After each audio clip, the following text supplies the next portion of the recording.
Hello friends, मैं हूं अजीज। आप देख रहे हैं मूवी स्टॉक चैनल, जिस पर आज मैं बात करने वाला हूं वार्नर ब्रदर्स के पैनल की, जिस पैनल में वार्नर ब्रदर्स से ही रिलेटेड कई सारी डिटेल्स यानी कि फिल्मों की अपडेट प्रोवाइड की गई। तो वहीं डीसी को लेकर के फैंस के हाथों फिलहाल तो निराशा ही लगी है, जिससे हटकर हाँ पता है कि इंटरनेट पर सुपरमैन की वो 5 मिनट की क्लिप को रिलीज कर दिया गया है, जिससे पहले मैंने इस वीडियो को बनाया था। लेकिन खैर, उस क्लिप पर अगर डिटेल यानी कि ब्रेकडाउन करने जैसा कुछ रहेगा तो वो भी वीडियो में आपको जल्द से जल्द प्रोवाइड कर दूंगा। जिनसे हटकर वो कहते हैं ना कि इस पैनल की सारी छोटी डिटेल को मैं इस वीडियो में आपको ब्रेक डाउन कर देने वाला हूं, ताकि आप इन सारी ही डिटेल्स के लिए इधर उधर बिल्कुल भी ना भटको। इसलिए अब आपके समय को बिल्कुल भी ना वेस्ट करते हुए सीधे मुद्दे की बात करेंगे, जिससे पहले बनेगी मेरी छोटी मोटी सी रिक्वेस्ट, जो की है इस चैनल को सब्सक्राइब, वीडियो को लाइक और शेयर करने की तो कर लो। खैर, तो शुरुआत ही करते हैं सीधे ट्रेलर से, जिसमें द ब्राइड फिल्म की ट्रेलर को दिखा करके इस यूनिवर्स को लोगों के सामने पूरी तरीके से रख दिया गया, जो फिल्म बाय द वे 6 मार्च साल 2026 में रिलीज की जाएगी। जी हाँ, इस फिल्म को रिलीज होने में अच्छा नहीं बल्कि बहुत ही अच्छा खासा टाइम है, जिसके उस फर्स्ट लुक टीजर को देख करके लोगों का रिएक्शन उस फिल्म को लेकर के थोड़ा मिक्स सा था, जिसकी कहानी लिखने से लेकर के फिल्म डायरेक्ट करने की पूरी जिम्मेदारी मैगी गिलेनहाल की है, जिन्होंने इस कहानी की इंस्पिरेशन राइटर मैरी शैली की नॉवल से ली है, यानी वही फ्रैंकेनस्टाइन की स्टोरी, जिस स्टोरी में उसके अकेले होने की वजह से डॉक्टर यूरोपनेस उसके लिए एक ब्राइड बनाते हैं, जिसका असल मायने में उस टाइम पीरियड के हिसाब से मर्डर हुआ रहता है। बाकी by the way, Frankenstein monster के रोल में क्रिस्टियन बेल है, तो ब्राइड का रोल जेसी बेकली इस फिल्म में प्ले कर रही है। बाकी जैक गिलेनहाल का नाम फिलहाल तो रूमर के तौर पर इस फिल्म के साथ में अटैच्ड है, जिसकी मेरे पास फिलहाल तो ज्यादा डिटेल नहीं है। लेकिन इसके अलावा ये फिल्म म्यूजिकल भी है और हाँ रोमांटिक भी, जिसमें इन दोनों जोड़ी को जोकर और हार्ली क्विन के साथ में कंपेयर किया जा रहा है, वो भी बहुत ज्यादा। लेकिन देखना इंटरेस्टिंग ये रहेगा कि ये फिल्म अपनी बड़ी कास्टिंग के चलते आज की तारीख में लोगों के बीच पॉपुलर होती भी है या नहीं। बाकी बाय द वे, फिल्म की टाइमलाइन 30s की ही रहेगी, जहां इन दोनों का ये क्योस शहर में लोगों को कितना ज्यादा परेशान करेगा और क्या कुछ होगा। फिलहाल तो जैसे कि मैंने कहा, इसके फर्स्ट लुक में वही सारी डिटेल्स रिवील की गई है, जिसके लिए आप कितने एक्साइटेड है वो चीजें तो कमेंट में लिख कर बताइएगा। और अब जहां इन जोड़ी की बात हो ही रही है, तो जोकर 2 पर अगर बात की जाए तो सिनेमाकॉन से हटकर उस फिल्म को जिसने भी ग्रीन लाइट दी थी उन सभी को फिलहाल तो जॉब से निकाला जाएगा, ऐसी अपडेट निकल कर आई है, जो की मुझे लगता है कि ठीक भी है, क्योंकि देखा जाए तो उस फिल्म को बिल्कुल भी नहीं बनना चाहिए था, खास करके इस तरीके के टेक से, जिसका पहले का भी आइडिया कुछ खास ज्यादा अच्छा नहीं था। लेकिन खैर, जो भी हुआ अच्छा ही हुआ। जिसमें अब देखना इंटरेस्टिंग ये रहेगा कि डेविड ज़ैस्लोव की तरफ से फ्यूचर की फिल्मों के डिसीजन किस तरीके से लिए जाते हैं, क्योंकि उन्हीं के वार्नर ब्रदर्स के कमान संभालने के बाद मिक्की 17 की भी डील की गई थी, जो कि ओवर बजट के चलते बॉक्स ऑफिस पर अच्छा खासा लॉस खाकर बैठी है। इसके अलावा माइनक्राफ्ट जो अभी बस रिलीज ही होने वाली है, तो उससे भी ये बात पता चल जाएगी कि उनका डिसीजन फिल्मों को ग्रीन लाइट करने का वो भी ओवर बजट के तौर पर सही जाता है भी या नहीं। जिससे हटकर लियोनार्डो डिकैप्रियो की वन बैटल अनदर की भी बात की जाए तो उसका पहले टीजर रिलीज किया गया था और अब ऑफिशियल ट्रेलर आपको यूट्यूब पर देखने के लिए मिल जाएगा। जिस ट्रेलर को देखकर फिलहाल तो मैं इम्प्रेस नहीं हुआ, लेकिन टीजर की प्रेजेंटेशन मेरे लिए बहुत ज्यादा स्ट्रॉन्ग थी और ऊपर से कास्टिंग मुझे इस फिल्म को देखने के लिए मजबूर कर रही है। जिस फिल्म की कहानी असल में एक बाप की बेटी को ढूंढने की है, लेकिन हाँ उसमें वो कहते हैं ना कि कट्टर अमेरिकन का तड़का डाला गया है, जिन सबसे ये फिल्म किस तरीके से डील करेगी अगेन क्वेश्चन मार्क तो बना ही रहेगा। बाकी फिल्म के डायरेक्टर तो पॉल थॉमस एंडरसन है, जिन्होंने इस फिल्म की कहानी भी लिखी है। लेट्स होप कि ये फिल्म उनके करियर के लिए अच्छी साबित हो। और फिर ऐसे ही एक और trailer final destination blood line का भी दिखाया गया, जो पहले दोनों ट्रेलर के मुकाबले में बहुत ज्यादा ब्रूटल है। बाकी बाय द वे, अभी का रिलीज किया गया ट्रेलर मैंने नहीं देखा, क्योंकि मैं फिल्म का एक्सपीरियंस असल मायने में खराब नहीं करना चाहता। रीजन तो आपको पता ही होगा कि इस पूरी फिल्म की सागा को ही ब्रूटल डेथ के लिए जाना जाता है, जो कि अब इस कंफर्मेशन के अकॉर्डिंग सिनेमाकॉन में उतनी ही ईमानदारी से यानी कि ब्रूटलिटी के साथ दिखाई गई है, जहाँ पर कहानी 2 भाइयों पर अभी के लिए फोकस कर रही है। जिसके अलावा मोर्टल कॉम्बैट 2 फिल्म से रिलेटेड कुछ फुटेजेस टीजर के तौर पर दिखाई गई, जिस टीजर में हम जॉनी केज यानी कि कोला अर्बन के कैरेक्टर को देखते हैं, जो कि अपनी प्रेजेंटेशन इस यूनिवर्स में बहुत ही ज्यादा स्ट्रॉन्ग दर्ज करवाता है। इसके अलावा इसकी भी ब्रूटलिटी या फिर कह लो कि फेटेलिटी पहले से अब काफी ज्यादा रहेगी, जिसमें मैं इस बार चाहूंगा कि फिल्म की कहानी पर भी प्रॉपर तरीके से ध्यान दिया जाए, क्योंकि एज अ फैन मेकर्स ने स्क्रीन पर काफी अच्छी से अच्छी फेटेलिटी दिखाई है, जहाँ पर काफी मेजोरिटी ऑडियंस की कंप्लेंट फिल्म की कहानी को लेकर के भी थी कि उस पर उनका फोकस अच्छा नहीं था। तो इस बार राइटिंग स्टेज के डिपार्टमेंट में उन्हें अच्छा काम करना होगा, ताकि इस फिल्म के यूनिवर्स को आगे ठीक इसी तरह ग्रीन लाइट मिलती रहे, जिस फिल्म ने एक हिसाब से HBO मैक्स का करियर बनाया है। जिसके बाद जॉश ब्रोलिन की वेपन फिल्म का भी ट्रेलर दिखाया गया, जिसे देख करके फिलहाल तो लोगों के रिएक्शन की बात करूँ तो वो ठीक बाबिलोन फिल्म की ही तरह था,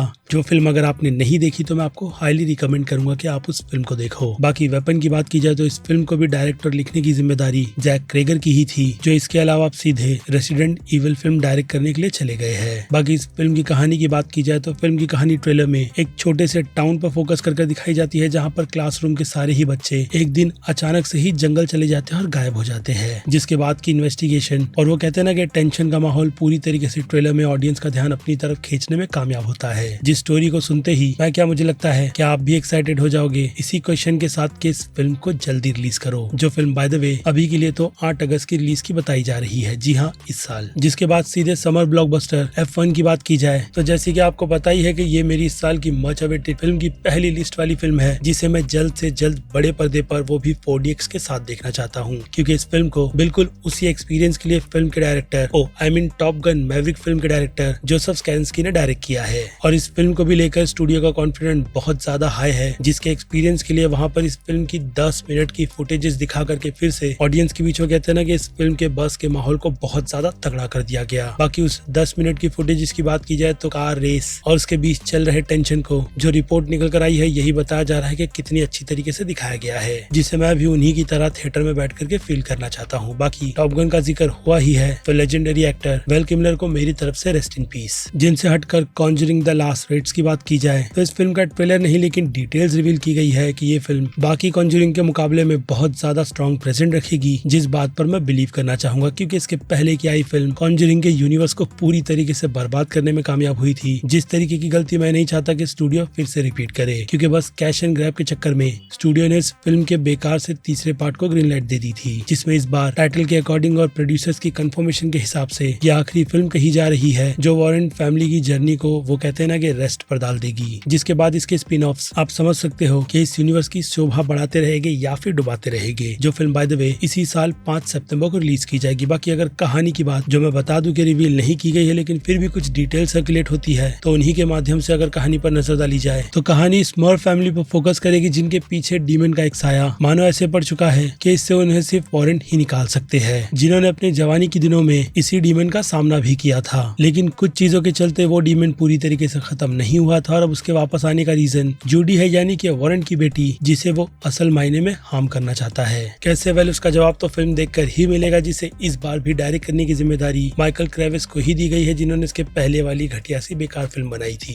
लेकिन खैर, अब जबकि इस फिल्म को अच्छा कहा जा रहा है तो मैं उसी बात पर बिलीव करते हुए रेट करने वाली कैटेगरी में ही रहूंगा। बाकी बाय द वे इस फैमिली पर फोकस कर 90 के दशक में दी हंटेड नाम की फिल्म भी बनाई गई थी, जिससे हटकर अब एनिमेशन डिपार्टमेंट पर आना चाहिए। लेकिन इससे पहले एक जो कमाल धमाल की न्यूज है वो कायटी वर्सेस एक्मे की है, जिस फिल्म को आपको पता होगा कि वार्नर ब्रदर्स ने सीधे उठा करके डब्बा बंद कर दिया था, जो सिर्फ इस फिल्म को टैक्स के चलते रिलीज नहीं करना चाहते। लेकिन खैर, कैचअप स्टूडियो जिन्होंने इसके पहले the day the earth blow up जैसी लूनी टूनी फिल्म को भी अपना बैकअप देकर बचाया था, तो यहाँ पर भी वो डील इस बार भी उन्हीं के हत्थे चढ़ी है, वो भी पूरे 50 मिलियन की, जिसे पे कर उन्होंने इस फिल्म को रिलीज करने की जिम्मेदारी अपने कंधों पर डाल ली है। जो अगर थिएटर रिलीज होगी तो मैं चाहूंगा कि आप लोग भी इस फिल्म को जाकर के थिएटर में अपना प्यार दो, क्योंकि अच्छे प्रोजेक्ट की कदर होनी चाहिए, खास करके अगर बात लूनी टूनी के कैरेक्टर से रिलेटेड हो तो, क्योंकि इसके पहले वाली फिल्म ने भी मुझे बहुत ज्यादा सरप्राइज किया था अपने 2D हैंड ड्रॉन को लेकर। तो वही कहानी अपने कैरेक्टर्स को समझते हुए काफी अच्छी तरीके से आगे भी बढ़ती है, जिसका रिव्यू मैं जल्द से जल्द अपने चैनल पर अपलोड कर आपको दे दूंगा। बाकी बाय द वे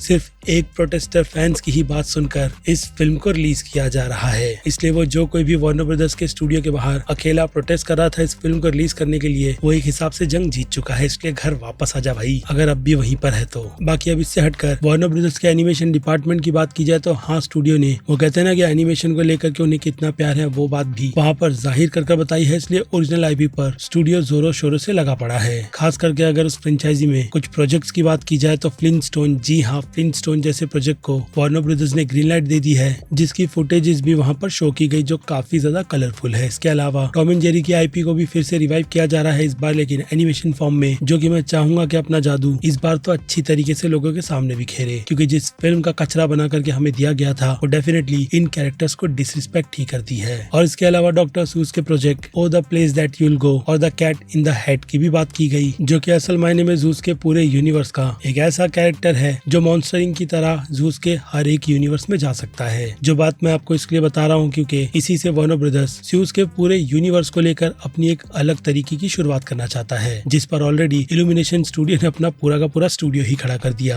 लेकिन खैर, अगर इस नए यूनिवर्स की शुरुआत वार्नर ब्रदर्स चाहता है कि वो अपने यूनिवर्स में बिल्कुल प्रॉपर तरीके से करे, तो ऐसे में उनको डिजाइन और कई सारी चीजों पर भी काम करना होगा, क्योंकि जहां इस फिल्म का ट्रेलर दिखाया गया है, जी हाँ, ये एनिमेटेड फिल्म है और इसके ट्रेलर को देख करके कई लोगों ने ये कहा है कि ये वार्नर ब्रदर्स की फिल्म इल्यूमिनेशन के स्टाइल के थोड़े ज्यादा करीब सी लगती है, लेकिन कितने फिलहाल तो वो मुझे नहीं पता। जिसके अलावा कैट की बात की जाए तो कैट की वॉइस बिल हेदर दे रहे हैं, जिन्हें बहुत ज्यादा प्रेस किया जा रहा है, जिस रोल को इसके पहले आइकॉनिक माइक मायर्स ने भी प्ले किया है लाइव एक्शन में। लेकिन इस फिल्म में स्टूडियो का अच्छे खासे पैसे घुस गए थे, जिसका प्रॉफिट उन्हें बहुत ही ज्यादा कम हुआ था। तो फिर उसके बाद जूस की कंपनी की तरफ से डिसाइड यही किया गया था कि वो लोग आगे कभी भी इस जूस के यूनिवर्स को लाइव एक्शन में कन्वर्ट नहीं करेंगे, जो कि एक सैड रियलिटी भी है, क्योंकि मैं चाहता था कि जिम कैरी जिन्होंने खुलकर इस कैरेक्टर के रिटर्न की बात की थी, उन्हें स्टूडियो एक मौका दे, जो कि अनफॉर्चुनेट नहीं मिलेगा। लेकिन खैर, देखते हैं कि वार्नर ब्रदर्स का टेक उस पर असल मायने में कैसा रहता है। जिनसे हटकर लूनी टूनी की भी बात की जाए तो हाँ, सिनेमाकॉन के उस इवेंट में लूनी टूनी के लोगो और कैरेक्टर्स को रिवील कर ये बात कंफर्म कर दी गई कि वार्नर ब्रदर्स आगे भी लूनी टूनी के कैरेक्टर और उनकी फिल्मों पर काम करता रहेगा। लेकिन बस शर्त ये है कि उन फिल्मों को बना करके डब्बा बंद ना कर दे और ना ही दूसरे स्टूडियो को बेचे,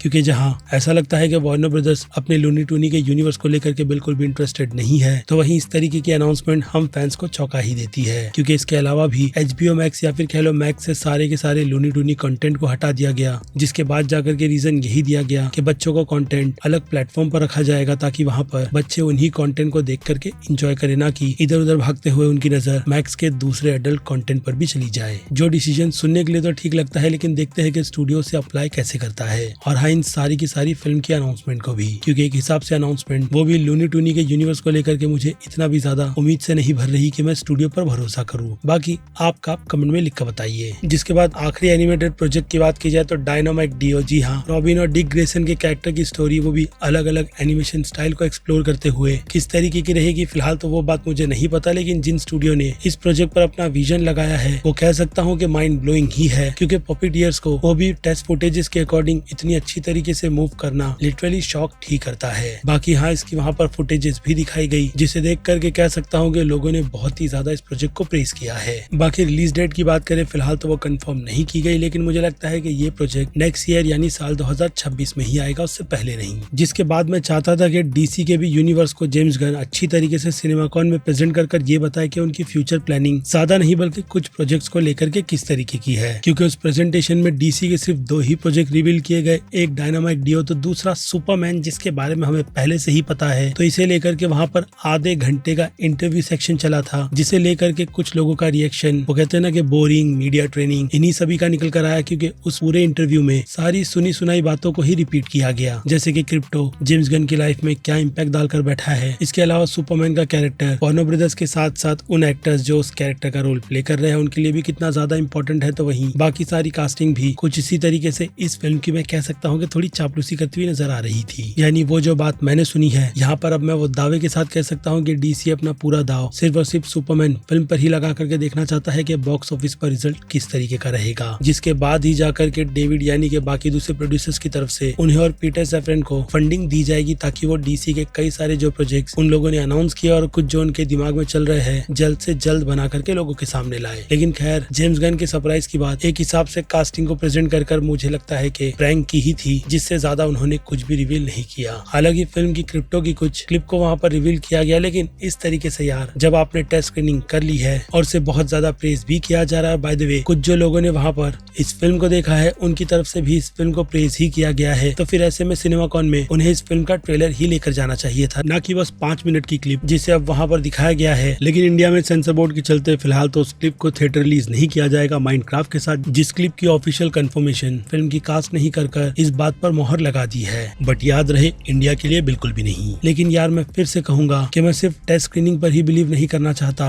जहाँ पर इस फिल्म को देखने के बाद कुछ लोगों के रिएक्शन में ये तक चिल्लाया गया कि फैंटास्टिक 4 तो गई, जिससे कि स्टूडियो का हौसला ही बढ़ता है। लेकिन इस फिल्म की मार्केटिंग टीम को कुछ ना कुछ अलग करना होगा, ताकि ये फिल्म अपनी हाइप को बहुत ही अच्छी तरीके से लोगों के बीच मेंटेन कर रखे। बाकी इसके अलावा जेम्स गन ने ये भी बात रिवील कर दी कि उन्हें वार्नर ब्रदर्स की तरफ से पहले दी सुसाइड स्क्वाड नहीं बल्कि सुपरमैन फिल्म भी अलाउड की गई थी, जिसे उस टाइम पर उन्होंने हाथ नहीं लगाया, जो बात मैं आपको काफी साल पहले ही बता चुका हूँ। लेकिन वो कहते हैं ना कि उस टाइम पर जेम्स गन श्योर नहीं थे, या फिर एक हिसाब से कहूँ तो थोड़े ओवर कॉन्फिडेंट वाले लेवल में थे कि बस उनके नाम से ही ऑडियंस फिल्म थिएटर तक देखने के लिए आ जाएगी। लेकिन हुआ उसका बिल्कुल उल्टा, जिसके लिए मैं उन्हें तो ब्लेम नहीं कर सकता क्योंकि कोविड और उस टाइम के वार्नर ब्रदर्स के ओनर्स का लिया गया बहुत ही स्टूपिड सा डिसीजन मैक्स पर रिलीज करने का काफी ज्यादा बेकार ही था, जिसने स्टूडियो को डेंट नहीं बल्कि एक ऐसा होल दिया है जिस होल में से फिलहाल तो वो क्रिस्टोफर नोलन को रिटर्न ही नहीं ला पा रहे। लेकिन खैर, इससे हटकर इस फिल्म की कुछ प्रोमो आर्ट भी लीक हुई थी, या फिर कहो काफी सारी प्रोमो आर्ट जो सभी आपको स्क्रीन पर नजर भी आ रही होगी। जिसके अलावा अब उस फुटेजेस की बात की जाए तो उस फुटेजेस में जैसे कि मैंने कहा आपको क्रिप्टो दिखाया गया है, ठीक जैसे इसके टीजर में दिखाया गया था, लेकिन यहाँ पर वो सिचुएशन इंजर्ड सुपरमैन को फोर्ट्रेस ऑफ सॉलिट्यूड ले जाने की है, जो कि असल मायने में काफी खूबसूरती से जमीन से बाहर आता है। और इसके अलावा वहाँ के एनिमेट्रॉन्स उसे जल्दी से ट्रीटिंग चैम्बर में भी ले जाते हैं ताकि उसे जल्द से जल्द सूरज की हीलिंग से हील किया जा सके, जिस प्रोसेस को जैसे कि मैंने कहा काफी डिटेल के साथ दिखाया जाता है। बाकी फोर्ट्रेस ऑफ सॉलिट्यूड तो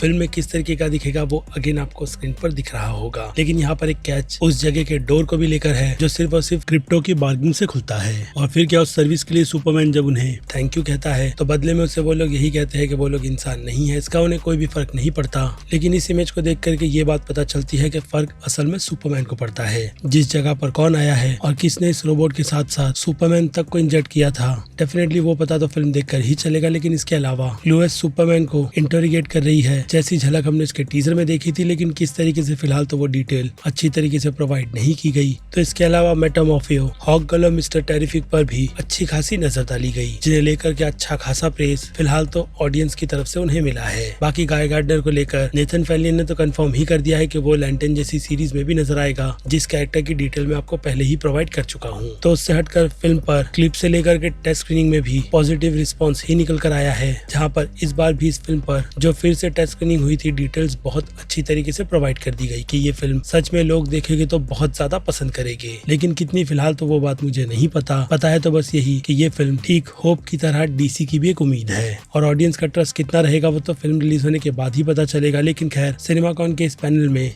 अनफॉर्चुनेट कहूंगा डीसी की बस इतनी सी ही अपडेट थी। बाकी आपको पता होगा कि ब्रैडली कूपर के कैमियो को लेकर डेफिनेटली एक स्पॉइलर निकल कर आया था, जिस पर मैं बात नहीं करूंगा। लेकिन हाँ, ये सच है, जो सच मैं तो सुनना नहीं चाहता था, पर अब यह अनफॉर्चुनेट पूरे इंटरनेट पर फैला हुआ है। लेकिन हाँ, इससे हटकर अगर सुपरगर्ल की बात की जाए तो सुपरगर्ल में लोबो के कैरेक्टर पर जेसन मोमो ने खुलकर बात की है कि उनका रोल इस फिल्म में है तो सही, लेकिन ज्यादा नहीं, जिसे देख करके डेफिनेटली फैंस तो सरप्राइज ही रहेंगे। और हो भी क्यों ना, एक परफेक्ट कास्टिंग परफेक्ट एक्टर के लिए कितनी ज्यादा इंपॉर्टेंट होती है ये फिल्म उनके कैरेक्टर के माध्यम से हमें बताएगी। इसके अलावा बाइक को लेकर के इस कैरेक्टर का जुनून भी कॉमिक बुक में जिस तरीके का है फिल्म में भी वैसे ही एक्सप्लोर किया जाएगा, जो फिल्म मुझे लगता है कि एकमात्र रीजन होगी उन लोगों के लिए जो लोग लोबो के कैरेक्टर को पसंद करते हैं। क्योंकि देखा जाए तो सुपरमैन के बाद यही एक फिल्म डीसी के यूनिवर्स को नई तरीके से लोगों के सामने रखने वाली है, लेकिन प्रेजेंटेशन किस लेवल की होगी फिलहाल तो वो मुझे नहीं पता। बाकी हाँ, एक्ट्रेस का कॉन्फिडेंट लेवल भी काफी ज्यादा बड़ा हुआ है, जो कि वो अक्सर कर जब भी इमेज पोस्ट करती है उसमें हमें नजर आता है। इसके अलावा ये फिल्म सीधे नेक्स्ट ईयर 26 जून की रिलीज पर सेट है, जिसकी फिल्मिंग को तो शुरू करके जमाना हो चुका है, जो ज्यादातर तो अपनी कॉमिक बुक के हिसाब से स्पेस में ही फोकस करती है। इसलिए शायद ये फिल्म भी कुछ उसी तरीके के सीजी मॉडल को अपनाते हुए लाइव लोकेशन से बहुत ज्यादा बच रही है, जो कि हाँ होना भी चाहिए, खास करके तब जब फिल्म की कहानी वो डिमांड करे तो। लेकिन खैर, इससे रिलेटेड डिटेल सिनेमाकॉन में रिवील करनी चाहिए थी, और हाँ, क्ले फेस के प्रोजेक्ट पर भी, जो अनफॉर्चुनेट जैसे कि मैंने कहा फिलहाल तो रिवील नहीं किया गया। खैर, लेकिन उससे हटकर अब सिनेमाकॉन को छोड़ डीसी की और कोई भी अपडेट निकल कर आती है तो कोशिश करूंगा कि उसे भी कवर करके जल्द से जल्द आपको इस चैनल पर वीडियो बना करके अपडेट दे दूं, जो कि असल मायने में मेरा काम है। बाकी अब सिनेमाकॉन के इस वार्नर ब्रदर्स के पैनल को लेकर आपकी क्या राय बनती है आप मुझे कमेंट में लिख कर बताइएगा। इसके अलावा मैं हूँ Aziz, movie stock channel like share और सब्सक्राइब भूलना मत। मिलूंगा जल्द ही दूसरी किसी वीडियो में। Till then,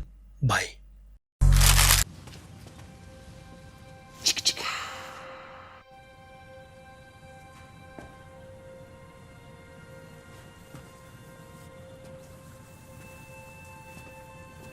You're still here.